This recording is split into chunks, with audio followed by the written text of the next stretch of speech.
Taking the time to be here. I'm pleased to have with me Dr. Ferniak, Dr. Mitch Katz, the Director of Department of Public Health, Mickey Callahan, the Head of DHR, Human Resources, and Ed Reeskin, who is the Head of the Department of Public Works. We did receive 28,000 doses of the H1N1 vaccine, and as of this morning, they are being distributed.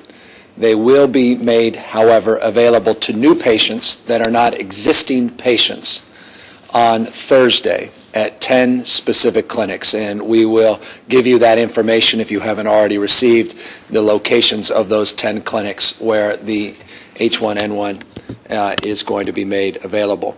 We have been, though, for the last week or so distributing some doses in the clinics in a deliberative and strategic manner.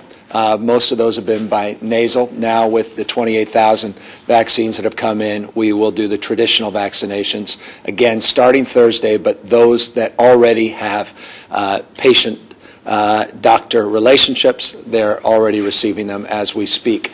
I should note that we expect a lot more doses over the course of the next few weeks, and that's why we're confident that we will be able to meet the demand. Then again, we imagine there'll be a lot of exuberance.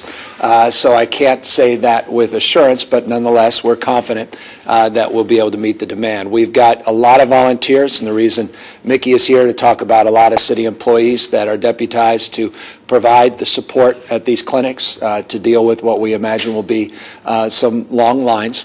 I want to remind everyone that this is a relatively mild challenge, and that people need to put this in perspective. I was talking to Dr. Katz a moment ago, and there is some psychology to this. Because there's not as many doses of vaccine now, people are sort of more desirous of getting something they have a harder time getting. This is sort of the law of supply and demand in the context of now the distribution of a prophylactic of sorts. And I think people should just put that in perspective. In many ways, this is a more mild flu than the traditional seasonal influenza. And that's not to suggest that this is not of concern, particularly to pregnant women and to very young children and to caregivers of young children and others that are high risk. And Dr. Katz will speak very specifically about that. But I want people to put all of this in perspective. And I hope we avoid a large rush down to all the clinics, and I don't expect any problems, but I hope people are calm in the context of the distribution and delivery of these vaccines over the course of the next few weeks. So with that, I want to turn it over to Dr. Katz to talk more specifically about how we're targeting and who we're targeting in terms of what we refer to as Tier 1 candidates as new patients in these 10 clinics. I want to remind everyone to call 311 for information about where they can access these points for the distribution of the vaccines. It's the easiest number to call, 311. And I want to, again, assure everybody that this city is well positioned and uniquely positioned to distribute in a very culturally competent way, something that defines the best of San Francisco, these vaccines throughout the diverse communities of our city. And I cannot express more appreciation for Dr. Katz and his team. They're as good as it gets, and I think that's well known, not just in this city, the state, but across the country. And we are looking forward to a very smooth distribution of these vaccines over the course of the next few days. So with that, Dr. Katz. Thank you, Mr. Mayor, and thank you for doing so much to make sure that we're prepared. Last year, 26,000 Americans died of influenza. I am very certain that when this flu season is over, it will turn out that fewer than 26,000 Americans have died. So why are we all worried? Why are we all here making extraordinary plans? It's because this particular flu, H1N1 of swine origin, for the vast majority of people is a mild illness, as the mayor said, more mild than traditional flu. The problem is that 1 in 1,000 people will become gravely ill. and that 1 in 1,000 will likely be a child or a pregnant woman. And that is very different than what happens when you have traditional flu and the people hardest hit are people who already have multiple illnesses. We all, want everyone to be healthy, but we can all understand, and frankly, from a public health point of view, in terms of years of life lost, there's a very different implication from losing a 12-year-old, a 25-year-old, than there is from losing somebody who is already suffering from multiple illnesses. And so that's the message that we need your help in conveying, is that no, this is not something that people should worry that, oh my goodness, if I contract H1N1, I'm going to die. No, 999 people are going to have an illness more mild than seasonal flu. But we need to help that 1 in 1,000 persons. And to the extent that we all vaccinate as ourselves, as well as cough into our sleeves and wash our hands and stay home when we have fever, we're protecting those who may turn out to be vulnerable. So part of why we should all want to be vaccinated is to make sure that we're protecting other people who may turn out to be that 1 in 1,000. Now, in terms of how do we get a vaccine, so there are 2 vaccines available. One is a nasal vaccine, one is an injectable vaccine. The nasal vaccine we've already been distributing for about 2 weeks throughout San Francisco. And the only problem with the nasal vaccine is that it cannot be given to pregnant women or children with asthma. And those happen to be 2 very high-risk groups. But it's positive for us because it means we have a supply that's available at almost every doctor's office who wanted it for the highest risk groups. Now we have a supply of the injectable vaccine. We have the 28,000 that we've received, and also Kaiser, which is 1/3 of the insured population in San Francisco has Kaiser, receives, because they're such a large provider, their own supply via the regional Kaiser system. So for 1/3 of San Franciscans with insurance, they already know, or should know, and you can help them to know, that they can go to their Kaiser facility. They have been doing the injectable vaccine since last Friday, so they are well set up to take care of a large number of people.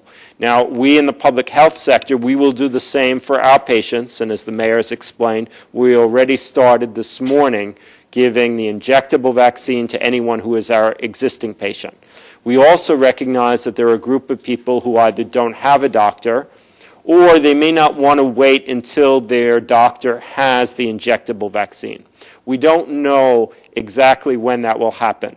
Across the country, a large firm that specializes in delivery system, McKesson, has the federal contract for the distribution.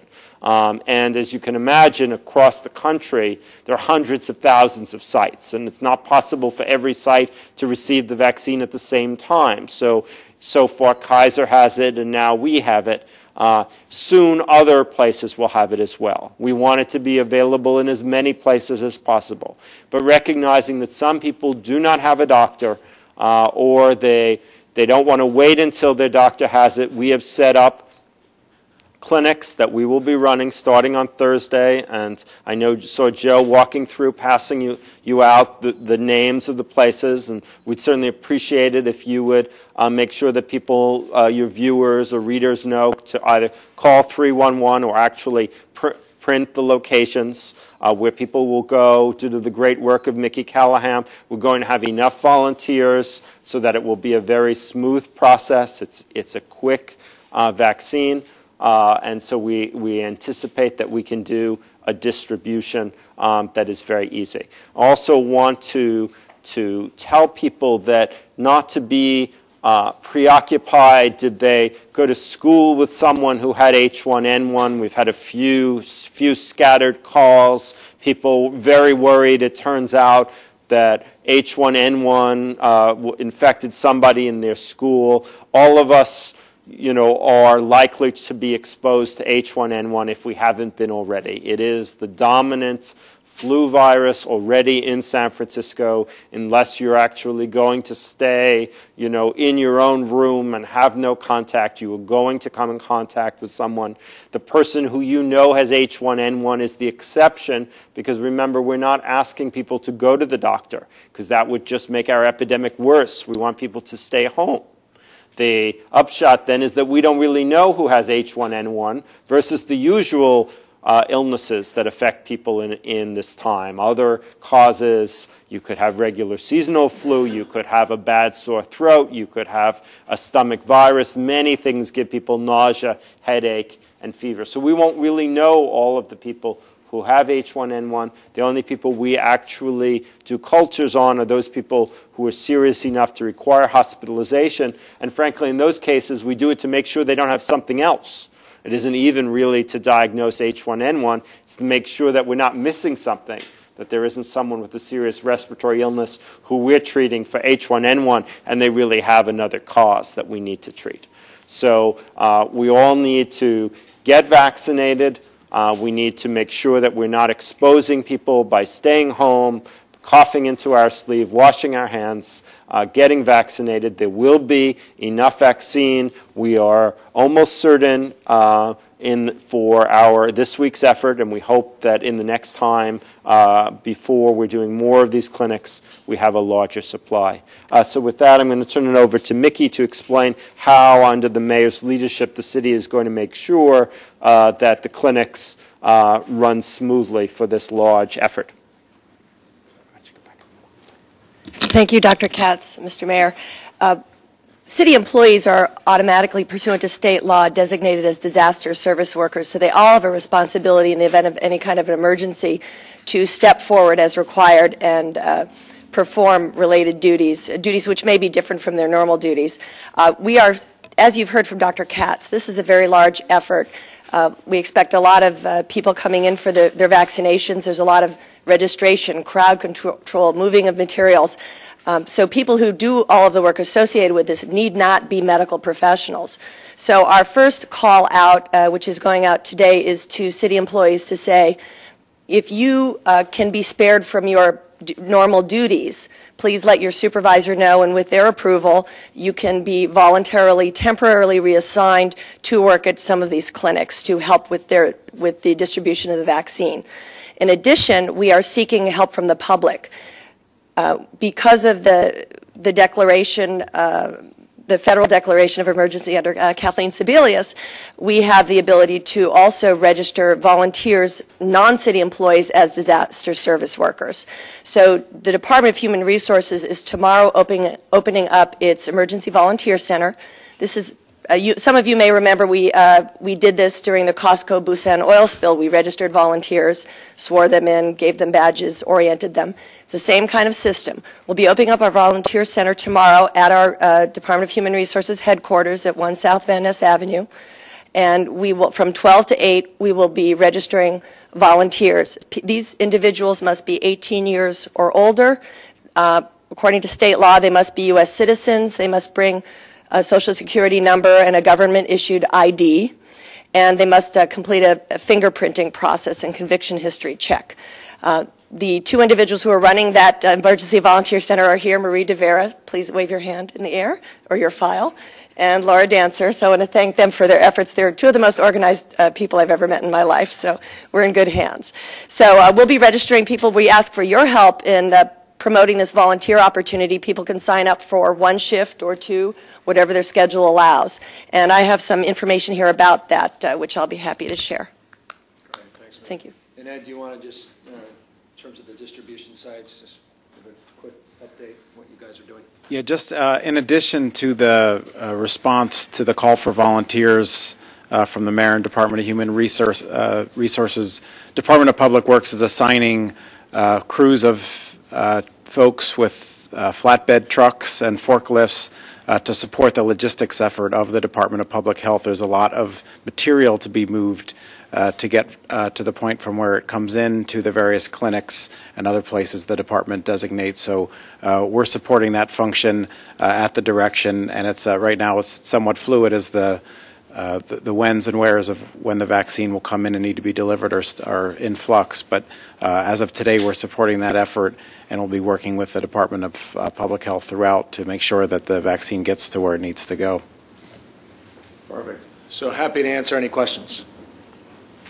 How exactly will this work? Will they be checking IDs to see if you're a San Francisco resident, and if you are in line and you are not in one of these groups, Right. will be told to leave? Yeah.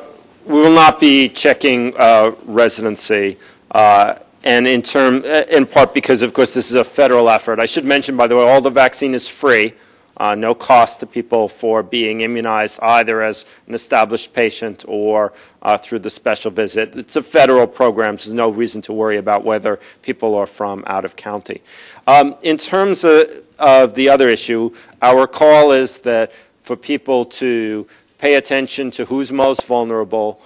Children, pregnant women are in the highest group, along with parents of children under 6 months of age, and that's because the babies themselves can't mount immunity to vaccination very well, and so we want to make sure that their parents are not spreading it. Healthcare workers, because of who they come in contact with, along with other first responders. Then in Tier 2 are essentially people who have chronic diseases, either respiratory diseases or immunological diseases, that make it more likely that they, if they got infected, would have a serious response. It isn't logistically possible or respectful of people's privacy to, on a line of volunteers, be asking people to bring their medical records. It's just not, it's not practical. We believe there will ultimately be enough vaccine for everybody. Frankly, if you took enough time to verify all that, you'd probably vaccinate fewer high-risk people because you'd be spending all your time checking people's medical records. So we ask people who are not in those two groups to be patient. But we will not be verifying, you know, and imagine trying to verify pregnancy status, right, online. It's just not, it's not practical, and we won't be doing it. So in essence, you won't turn anyone away. We will not be turning anyone away. Go ahead, please. Two questions, one for you and one for the mayor. First to you, you know, there's this sort of ongoing debate. A lot of people believe that the vaccine isn't safe. They don't want to take it. You Sure. are also talking about how the flu is actually a very mild flu. So when you balance those two concerns, I mean, what should people do? What process should people go through in deciding if they should get it, whether it's available Sure. for them today or 2 months from Barbara, now? that's an excellent question. And, you know, I had dinner with a couple with 2 children who made it clear they didn't intend to get any vaccine. And there are people for whom the risks of vaccine to them loom large. And I can't blame anyone who takes that stance. After all, to really understand what side effects are associated with this vaccination, we'll have to wait. Probably we won't have data until the springtime.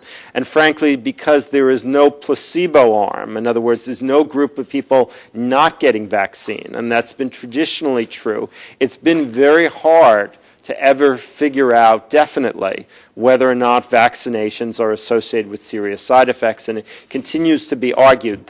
All of the scientific bodies who've looked at traditional flu vaccine, like the Centers for Disease Control, the American Pediatric Association, have concluded that these vaccines are safe.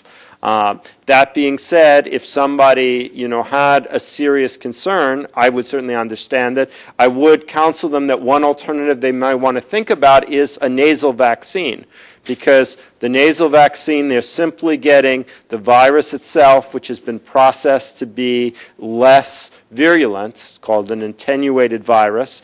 It is, if you will, a natural process, which is to say our noses are exposed all day long to a variety of microbials in our world, and it's very hard. That doesn't have the same implications as being injected with something, which I do see as an unnatural process. But again, to come back, my belief and that of the scientific associations is that these vaccines are safe. If someone wants to opt out, obviously that's their choice. So if someone, expecting it to be mild. If people have concerns, would it be better for them to just not do it? The reason I can't say that, Barbara, is that unlike other cases, for example, seasonal flu, I would tell most people, gee, you're a relatively healthy person. You don't want to take the vaccine, no big deal. If you get it, you'll get sick and then you'll get better. The reason we've been so strong about the vaccination is that it's been the young, healthy people who've been getting really sick with H1N1. It hasn't, so I have no ability to say, Barbara Taylor, because you're a healthy woman, really if you get over it, if you get it, you'll get over it. I mean, 999 times you will, but it isn't the sick person who seems to be succumbing to this. And then the question I wanted to ask the mayor, are you planning to get it? And what about your family and your new baby? Yeah, no, and my doctor, Dr. Katz, convinced me the end of last week to do the nasal version, which I took, and just underscoring a 5-week-old baby. So I encouraged my wife to do the same. So we did last week. And your baby too? No, not the baby. No, he would not recommend that, and I wouldn't feel comfortable with that. So yeah, we did it. I didn't want to do it 2 weeks ago when we could have, just because I wanted to make sure that we had enough vaccinations coming in. And when we knew things were going to happen this week, we said let's do it at the end of last week. And we would encourage everyone else with a 5-week-year-old. As Yeah. I said, we can't vaccinate 5-week-olds. And so that's why we have to vaccinate. 6 months. Oh, okay. In the top tier, it would be pregnant women 6 months to 24 years old, people that are parents or caregivers of someone 6 months or younger, and emergency personnel and healthcare personnel. That would be the sort of factor in the top tier that we're going to prioritize. And then those with chronic diseases and chronic issues, for example, people who would come this week to Project Homeless Connect. We'll be also targeting at Project Homeless Connect. Those individuals would be arguably in the second tier. Mayor, have you had any side effects? Some of my critics would argue yes, but none that I'm familiar with. Mayor, you said you were hoping that there wasn't going to be a big run of panic with the Yeah. But by calling this press conference, by having the Department of Public Works and the Department of Human Services ask for Human Resources, ask for emergency volunteers, aren't you kind of undermining that message? No, just the opposite. What happens, and now having done this for as long as I have, when you don't answer questions that you individually may be asking over the last few weeks, that creates a heightened sense of uncertainty and fear. It's when you're actually transparent and you communicate fully that it calms nerves. So it's exactly the opposite. The reality is there's not a day that goes by where I'm not stopped everywhere saying, when are those vaccinations coming in? What's going on? What's the protocol? Is San Francisco prepared? So the purpose of this was simply calmly to say, we received them today. We're starting to distribute them. And for those that have no access to a primary care facility or to a doctor directly or don't have insurance, they're going to have the opportunity at 10 clinics this week. People already have the flu. People have gotten over the flu. It's more mild than the regular influenza. The irony is we're actually having a harder time getting the regular flu shots, which from my humble perspective is a bigger issue. I mean, here we are, Project Homeless Connect, and I wanted to do regular flu shots. We don't have those. We're actually going to be doing the H1N1. So I just want to put this in perspective to the extent that a lot of people have asked about the logistics.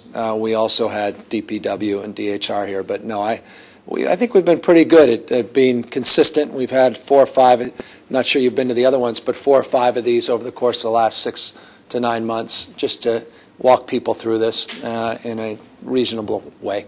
If I could follow up, Dr. Katz, you spoke about a school immunization program, and you had plans for, I think, 20 centers.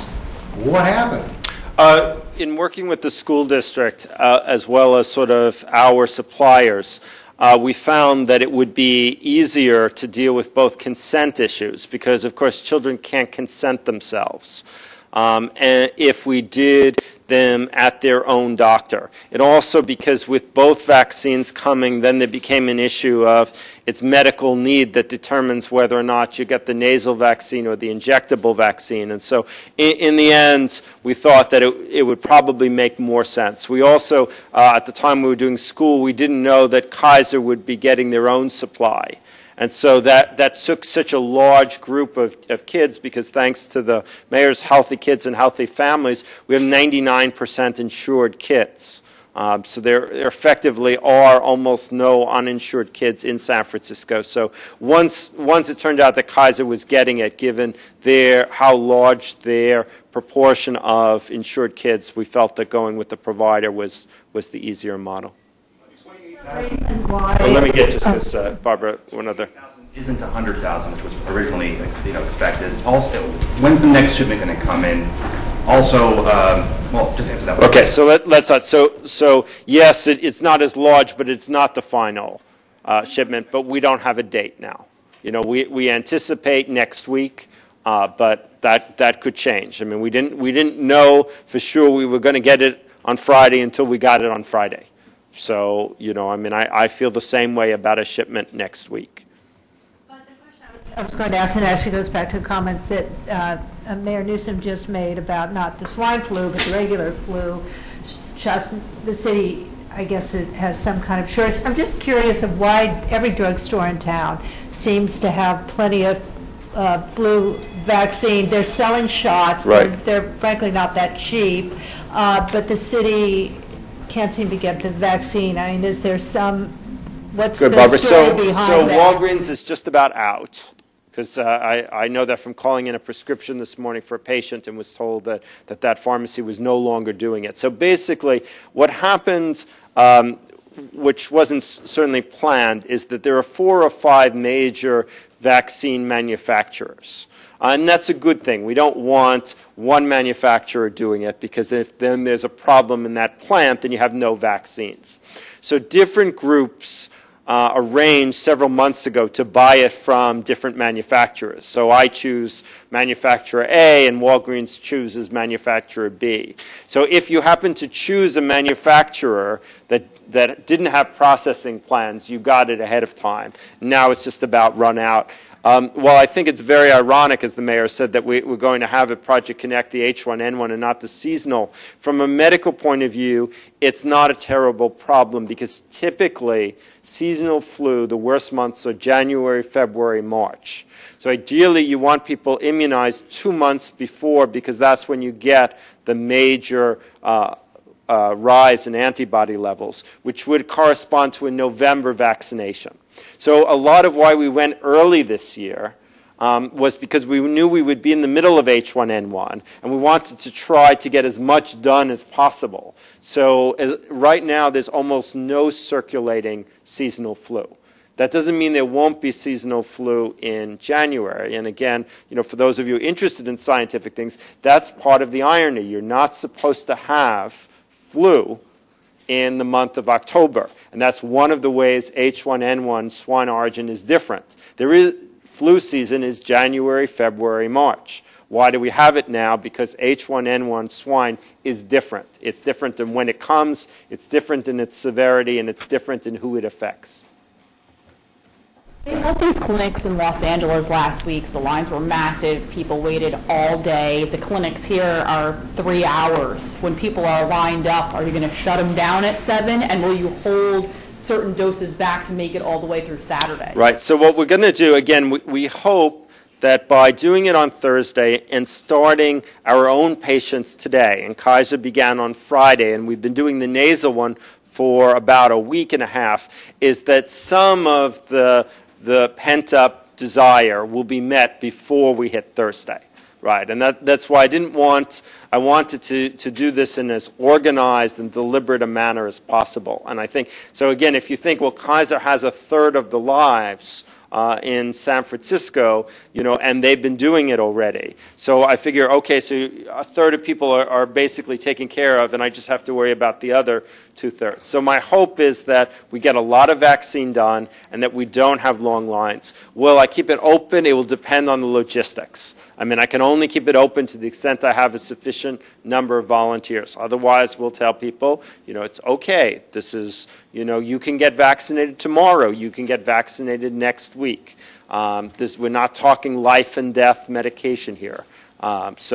But the actual logistics will depend on what demand is like. And again, as the mayor said, it is an inescapable part of human nature that if something is scarce, you want it, and if something is plentiful, you don't.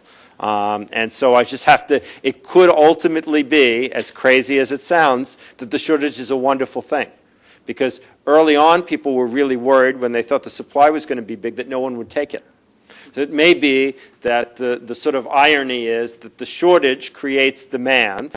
So a lot of people go and get vaccinated who otherwise would have said, oh, I'll wait a few weeks. Because, right, if you think it's going to last, you just keep putting it off. I'll just get it next week. I'm feeling fine. So, everything has its ironies.